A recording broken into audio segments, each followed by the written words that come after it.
नमस्कार, आप देख रहे हैं जी बिजनेस और आपके साथ मैं हूं शिल्पा।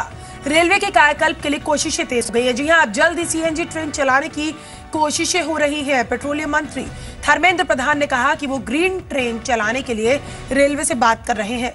कोशिशें रंग लाई तो पहली ट्रेन हरियाणा में चलेगी। इससे पहले ऊर्जा मंत्री पीयूष गोयल ने कहा था कि रेलवे में 35,000 किलोमीटर रेल लाइंस के इलेक्ट्रिफिकेशन का खर्च रेलवे लाइनों के इलेक्ट्रिफिकेशन पर 35,000 करोड़ रुपए खर्च किए जाएंगे। प्रधान के मुताबिक 5% एथेनॉल ब्लेंडिंग का लक्ष्य इस साल तक हासिल कर लिया जाएगा। तो जल्द ही दौड़ेगी अब सीएनजी ट्रेन। तो ग्रीन ट्रेन चलाने के लिए रेलवे से बात की जा रही है, ऐसा कहना है धर्मेंद्र प्रधान का। और ये पहली ट्रेन जो होगी हरियाणा में चलेगी। पेट्रोलियम मंत्री धर्मेंद्र प्रधान ने साफ कहा कि वो ग्रीन ट्रेन चलाने के लिए रेलवे से बात कर रहे हैं। सीएनजी से ग्रीन ट्रेन चलाने के लिए उन्होंने पहल की है। आने वाले दिनों में हरियाणा के अंदर इसमें कारोबार बढ़ सकती है। हम दोनों मिलके उस पे नया पहल कर सकते हैं। मैं और एक दो विषय आपके सामने कहना चाहूंगा। मित्रों, अभी तक जब पिछले बार अटल जी जिम्मेवारी में थे, उन्होंने योजना बनाई 5% एथेनॉल ब्लेंड किया जाएगा पेट्रोल में। 10 साल बंद पड़ गया, 1-1/2% हुआ तो हुआ, लेकिन अभी पुनः नरेंद्र मोदी नई नीति ले आके लगभग 5% इसी साल हमने एथेनॉल ब्लेंडिंग करने के लिए हमको सफलता मिलने वाला है। तो वाकई रेलवे में एक बड़ा बदलाव ये जरूर होगा कि अगर सीएनजी ट्रेन चलाने की कोशिशें जो सरकार कह रही है कि उसकी तरफ से की जा रही है, अगर ऐसा होता है तो सीएनजी ट्रेन चलाने के लिए अब सरकार पूरे तरीके से प्रयासरत है। पेट्रोलियम मंत्री धर्मेंद्र प्रधान ने कहा कि वो ग्रीन ट्रेन चलाने के लिए रेलवे से बात कर रहे हैं और ये पहली ट्रेन अगर कोशिशें रंग लाती हैं तो। इससे पहले ऊर्जा मंत्री पीयूष गोयल ने कहा था कि रेलवे में 35,000 किलोमीटर रेल लाइनों के इलेक्ट्रिफिकेशन का खर्च ऊर्जा मंत्रालय उठाएगा और रेलवे लाइनों के इलेक्ट्रिफिकेशन पर 35,000 करोड़ रुपए खर्च किए जाएंगे।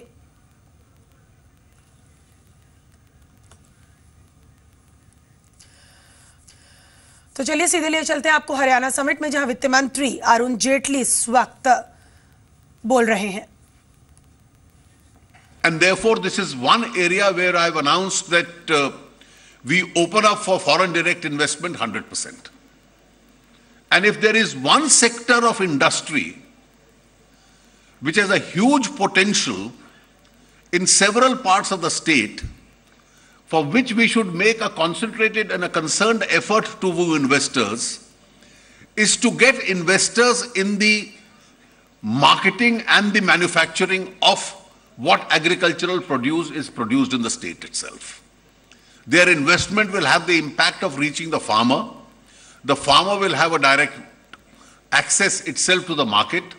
The wastage of agricultural products itself can be eliminated. And this is one area where I think we can contribute to a significant economic development of a state where 53% of the people are still involved in agriculture itself. Captain Abhimanyu told me that the net GDP of this 53% is 14%. And therefore, if 53% of those involved in agriculture get only 14% of the total income, that itself is an indication of the fact that this is one area where investment is required, where the inequality itself has to be eliminated, and where enrichment will have to be done. As another initiative which we've announced this year is that we intend to significantly amend or add a chapter in the Motor Vehicles Act to do away with this whole permit Raj system in the state transports. The initiative will lie with the state governments, where you'll probably have to free up the state from this permit quota system as far as bus services and the state transport services are concerned, and allow private entrepreneurs to bring on at their own cost thousands of buses onto the streets, the state merely having a regulatory mechanism at its disposal. This will not only provide a great convenience as far as the public is concerned, but also add jobs to a number of youth, particularly from the rural areas who have inadequacy in terms of employment. The Civil Aviation Ministry is drafting a report on regional air connectivity. There are almost 160 airstrips in the country owned by the state governments, built during the Second World War, which are not being used. There are 25 airports of the Airport Authority of India which are in disuse today. And therefore, where there is a possibility of an increased traffic. तो चलिए, happening Haryana summit में वित्त मंत्री अरुण जेटली बोलते हुए उन्होंने साफ कहा कि कृषि में निवेश बढ़ने से जाहिर है किसानों को फायदा होगा और किसानों के उत्थान के लिए आगे भी सरकार प्रयासरत है। बढ़ते हैं आगे। हैपनिंग हरियाणा समिट में एसएल ग्रुप के चेयरमैन डॉक्टर सुभाष चंद्रा ने भी हिस्सा लिया और डॉक्टर सुभाष चंद्रा ने कहा कि आशा प्रोजेक्ट के तहत 2022 तक हरियाणा में करीब 20,000 अफोर्डेबल मकानों का निर्माण किया जाएगा। उन्होंने कहा कि एसएल ग्रुप स्वच्छ भारत अभियान के तहत भी कई तरह के काम कर रहा है और आने वाले वक्त में वो हरियाणा में जब जरूरत होगी मदद करते रहेंगे। Making affordable houses in Haryana, we have just launched the first affordable houses scheme in Panchkula on our private land, no support, extra support from the government. Thanks to Arunji Jetli, who is as finance minister, he has given a lot of support for affordable houses in this budget under the Prime Minister's vision of houses for all in 2022. We have launched a scheme at 1,521 rupees. We promise that in Haryana by 2022, under the name ASHA 2022, ASHA means Affordable Shelters and Housing for All. That is the detailed version of ASHA, ASHA. So I promised him that we will give 20,000 houses in Haryana, but he is asking for 40,000. But that I am not able to commit. But we will do our best. We are doing a lot of activities under Swachh Bharat in converting the municipal waste into energy, under digital thing from cable and broadband areas, and many other things. तो भारतीय enterprises के chairman Sunil Bharti Mittal ने कहा कि वो हरियाणा में और ज्यादा निवेश करेंगे और राज्य में जल्दी 4G सेवा शुरू करेंगे। तो वहीं हीरो मोटोकॉर्प के सुनील मुंजाल ने इंफ्रास्ट्रक्चर पर ध्यान देने की बात भी कही है। We have also made significant investments in Haryana. Airtel is the first 4G network in Haryana. We already provide 4G in 7 cities, and the network is expanding very fast. We also have our tower company, Indus Towers, Infratel, both headquartered in Haryana, and they're employing thousands of people in the state of Haryana. Clearly, if we have the road infrastructure that is required, as I mentioned, it takes twice the time to travel from Greater Kailash to Dharwada, and so all across Haryana, the amount of time our trucks take to travel, we can definitely double our business within the state of Haryana if we get that facility. तो builders की मनमानी के दिन अब खत्म होने वाले हैं। बजट सत्र में रियल एस्टेट बिल को पास कराने के लिए सरकार और विपक्ष में सहमति बन गई है। जी बिजनेस ने कल ही खबर दिखाई थी कि राज्यसभा में अटके real estate regulation and development bill को पास कराने के लिए कांग्रेस ने हामी भर दी है और पूरी उम्मीद है कि 16 मार्च से पहले ये अहम बिल पास हो जाए। आज इस खबर पर शहरी विकास और संसदीय कार्य मंत्री वेंकैया नायडू ने भी मुहर लगा दी। वेंकैया नायडू ने कहा कि रियल एस्टेट बिल पर विपक्ष से पॉजिटिव संकेत मिले हैं और बजट सत्र में इस बिल को पास करा लेंगे।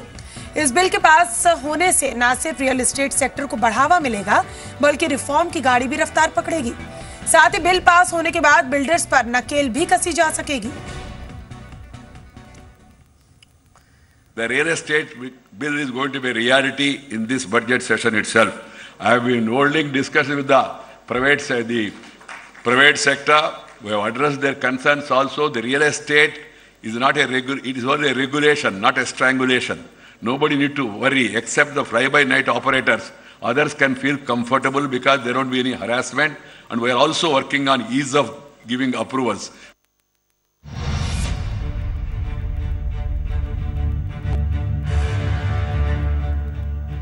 देश के लाखों फ्लैट खरीदार ऐसे हैं जिन्हें बिल्डर की ज्यादती का शिकार होना पड़ा है। सरकार घर खरीदने वालों को राहत देने और रियल्टी सेक्टर में ट्रांसपेरेंसी लाने के लिए रियल एस्टेट रेगुलेटर बिल लेकर आई, लेकिन राज्यसभा में बहुमत न होने के चलते जीएसटी जैसे तमाम दूसरे बिलों की तरह ये बिल भी अटक गया। लेकिन संसद के पिछले 2 सत्र से पास होने के इंतजार में रियल एस्टेट बिल के लिए अब रास्ता साफ हो गया है। सूत्रों की माने तो कांग्रेस उपाध्यक्ष राहुल गांधी ने इसे पास कराने के लिए हरी झंडी दे दी है। अब पूरी संभावना है कि 16 मार्च से पहले real estate regulator bill pass हो जाएगा। बताया जा रहा है कि कांग्रेस प्रवक्ता अजय माकन ने प्रधानमंत्री नरेंद्र मोदी और शहरी विकास मंत्री वेंकैया नायडू को पत्र लिखकर रियल एस्टेट बिल को पास कराने के लिए प्राथमिकता देने की मांग की है, ताकि बजट सेशन के पहले चरण में ही इसे पास कराया जा सके। संसद के बजट सत्र का पहला चरण 16 मार्च को खत्म हो रहा है। सरकार ने बिल पर सिलेक्ट कमेटी की सभी सिफारिशों को मान लिया था।